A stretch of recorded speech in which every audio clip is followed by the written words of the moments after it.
On poursuit sur les priorités des partis en cette rentrée parlementaire avec le chef du Bloc québécois, Yves-François Blanchet. Monsieur Blanchet, bonjour. Bien le bonjour. Alors, le leader du gouvernement en Chambre, Stephen McKinnon, s'est dit ouvert à écouter les partis d'opposition qui voudraient modifier des projets de loi, même qu'il veut faciliter des rencontres avec les ministres, tant qu'on propose, dit-il, une solution constructive. Alors, est-ce que vous êtes prêt, vous, à collaborer avec les libéraux et particulièrement sur quel dossier? En fait, de façon générale, je souhaite que tout le monde fasse ce qu'il a dit qu'il allait faire lors de la campagne électorale, que les gens, je souhaite, n'ont pas oublié. Pour notre part, c'était en effet de collaborer, d'utiliser le mandat qui allait nous être confié. Or, les Québécois ont élu suffisamment de députés du Bloc québécois pour que dans chacun des à peu près 30 comités parlementaires, le vote du Bloc québécois soit prépondérant si les conservateurs et les libéraux ne sont pas d'accord entre eux, ce qui n'arrivera pas si souvent que ça. Collaborer, donc bien sûr, à la condition, bien sûr, que ça serve les intérêts du Québec. On ne fera pas un sacrifice pour le Québec en échange d'un gain pour le Québec. On ne travaillera pas comme ça. Il faudra prendre la mesure de ce que ça veut dire, parce que M. McKinnon avait aussi dit, bien, il ne voulait pas négocier, mais il voulait de la collaboration. Bien, ça se pourrait que, puisque nos programmes sont différents, la collaboration implique une forme de négociation qui peut, par contre, se faire tout à fait de bonne foi. Et justement, vous l'avez mentionné, il y a cette situation minoritaire, entre autres sur les comités parlementaires. Comment vous voyez l'utilisation de votre balance du pouvoir, justement, sur ces comités-là? Qu'est-ce que vous pensez mettre de l'avant ou être capable d'accomplir ainsi? Bien, je vais vous dire deux choses. La première, c'est un peu plate, là, mais c'est ce qu'on dit depuis 2019. Ce qui est bon pour le Québec, on sera pour. Ce qui est mauvais pour le Québec, on sera contre. Entre les deux, on essaiera de trouver une zone de rencontre. Et là, on a un outil très efficace pour faire ça, qui est cette possible balance du pouvoir. En fait, cette effective balance du pouvoir lorsque l'opposition officielle va se comporter comme une opposition officielle. Donc ça, c'est pas nouveau. Outre ça, le programme du gouvernement devait être centré sur disposer des tarifs qui sont un outil d'intimidation inutile de la part des États-Unis contre le Canada. C'est ce que je leur ai dit lors de mon séjour à Washington. Et régler la crise commerciale. Donc, avoir un nouveau traité commercial, à date, après presque 4 mois, c'est clairement pas un succès de la part du gouvernement, mais c'était le principal engagement. Rappelez-vous, M. Carney était meilleur que n'importe qui pour faire ça. Les résultats allaient être extraordinaires. Il n'en est rien pour l'instant. Et nous, on a fait une série de propositions pour qu'on s'adapte à la crise tarifaire, pour qu'on facilite la négociation commerciale et qu'on prenne en compte dans l'exercice 8 secteurs qui ne sont pas exclusifs à l'économie québécoise, mais qui sont particulièrement importants pour l'économie québécoise. On a déjà un succès en gestion de l'offre, on a un progrès en forêt, donc il y a des choses qu'on peut faire. Il reste évidemment l'aéronautique et l'aérospatiale, il reste l'aluminium pour lequel c'est pas réglé, il reste les pêchers, il reste la culture, il reste l'énergie propre, bref, des sujets qui sont très importants pour le Québec, dont on va s'assurer qu'ils soient pris en compte et que ce ne soit pas une négociation commerciale réservée aux intérêts de l'automobile de l'Ontario, de l'acier de l'Ontario ou des hydrocarbures de l'Ouest canadien dans lequel on ne veut pas que le Québec soit obligé de mettre un seul sou. On va revenir un peu sur les différents secteurs à aider, le budget, mais vous avez mentionné votre voyage à Washington. Vous avez fait des rencontres avec des représentants de l'administration américaine pour discuter notamment des tarifs. Qu'est-ce que vous avez appris ou entendu ou obtenu dans ces rencontres-là? Lorsque je mentionne que les tarifs ne sont pas un outil pertinent pour des partenaires amis, alliés historiques aussi proches que les États-Unis et le Canada doivent l'être, j'ai deux types de réponses. La première réponse, c'est un outil politique pour le président Trump qui ne sert pas seulement en termes économiques ou de négociations commerciales, mais globalement, dans l'ensemble de ses politiques étrangères, c'est un outil. Il faut répéter que ça ne devrait pas s'appliquer dans le cas du Canada ou du Québec.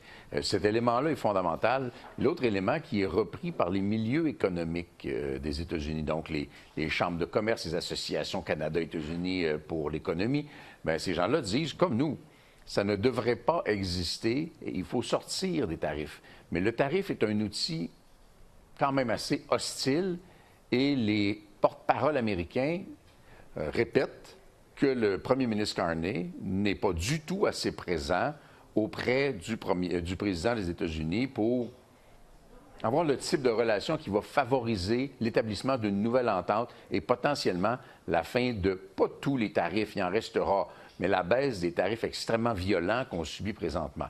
Et ça a été répété. La réponse de M. Carney a été de dire « Ah, j'ai un téléphone, je peux lui texter. » Désolé, on ne fait pas une négociation commerciale qui porte des enjeux à coût de milliards et de milliards de dollars avec des textos avec le président des États-Unis. Ça ne fait pas du tout sérieux.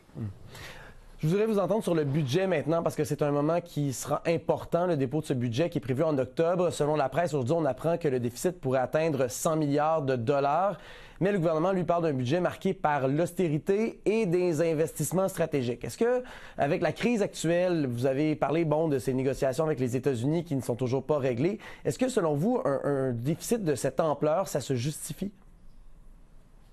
Bon, d'abord, voyons voir ce qu'il sera vraiment parce que je ne veux pas jouer la surenchère. Mais évidemment, ça va largement dépasser les 80 milliards de dollars. Et là, regardons ce que ça contient.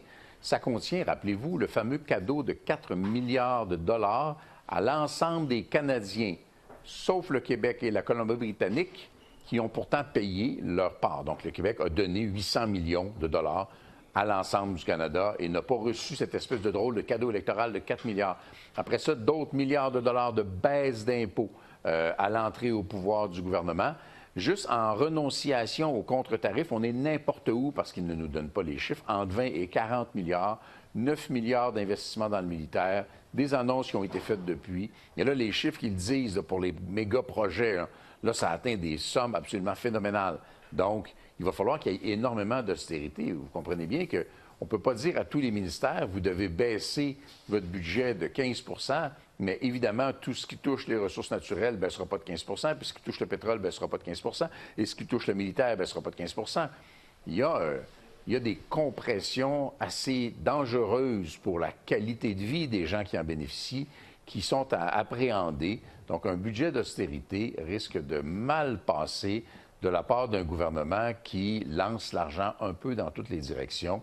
Et la solution à la crise tarifaire et à la crise commerciale, ce n'est pas tant la multiplication des grands projets, bien que s'ils sont bien conçus et respectent le Québec, on peut se parler, c'est dans la convention et l'intervention d'une entente commerciale qui va donner de la prévisibilité et qui va dire aux entreprises du Québec et du Canada, voici les secteurs dans lesquels vous pouvez investir en toute sécurité. Pour l'instant, tout le monde a les pieds sur le break, pour ainsi dire, parce qu'on ne sait pas qu'est-ce qui va se passer. On est dans l'incertitude.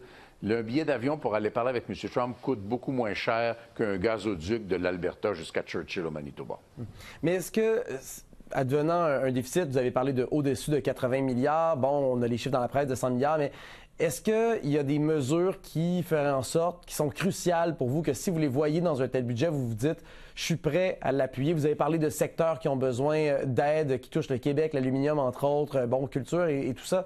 Est-ce qu'il y a vraiment des éléments qui, pour vous, doivent se retrouver dans ce budget? Le truc est vieux comme le monde. On dit à un parti d'opposition, nommément le Bloc, « Regardez, on fait ça, vous voulez ça, on va le faire. » Mettons, j'aimerais bien qu'ils le fassent. On veut une augmentation des transferts en santé. OK, on va augmenter les transferts en santé, mais en échange, vous devez accepter qu'on prenne des milliards de dollars et qu'on le mette dans le pétrole de l'Ouest, sachant que la somme payée par le Québec va peut-être être plus importante que les transferts en santé. Alors, il va falloir voir ce que ça contient. Et il est exclu de ma part, et ça va rester comme ça, de dire comment on va voter avant d'abord qu'on l'ait en main, qu'on l'ait analysé, que les discussions possibles aient cours, mais il ne faudrait pas se faire d'illusions. Je ne vois pas comment les Québécois nous permettraient de voter en faveur d'un déficit que leurs enfants et leurs petits-enfants, et peut-être au-delà, vont continuer à payer. Et au-delà du déficit, il y a l'environnement. Vous avez dit que c'est une de vos priorités et vous avez dénoncé le recul quand même du gouvernement Carney dans ce dossier-là. Mais on voit par contre que même au Québec, il y a le gouvernement Legault qui commence à dire qu'il faudrait peut-être revoir les cibles actuelles d'émissions. Est-ce que vous croyez qu'il faut peut-être changer, sacrifier un peu les principes environnementaux compte tenu de la situation économique actuelle? Écoutez, je ne prendrai pas le gouvernement du Québec comme exemple de vertu présentement parce qu'ils sont dans une situation telle qu'ils vont annoncer un peu à l'avenant et au gré du vent ce que sont leurs postures. Cependant, le gouvernement d'Ottawa n'est pas un gouvernement en péril à court terme. Il a des responsabilités. Et il y a cette espèce de vision ou d'affirmation selon laquelle on devrait penser que d'un coup de baguette magique à la Mark Carney, les changements climatiques n'existent plus. Lorsque Patrick Bonnet a posé des questions à ce sujet en Chambre il y a quelques minutes à peine, la ministre de l'Environnement a répondu des banalités vides, creuses. Oui, oui, on croit au changement climatique, mais on ne fera rien pour lutter contre les changements climatiques. Et je le répète, ne rien faire contre les changements climatiques coûte beaucoup, beaucoup, beaucoup plus cher que les mesures qui existaient pour lutter contre les changements climatiques. C'est d'éloigner les gens d'une vision rationnelle de la réalité économique et environnementale liée au changement climatique à des fins partisanes à court terme ou pour faire plaisir à l'industrie pétrolière de l'Ouest qui, je le répète, ne sert pas l'économie du Québec. Yves-François Blanchet, vous êtes chef du Bloc québécois. Merci énormément d'avoir pris du temps avec nous aujourd'hui en cette rentrée parlementaire. Merci beaucoup et au plaisir. Au revoir.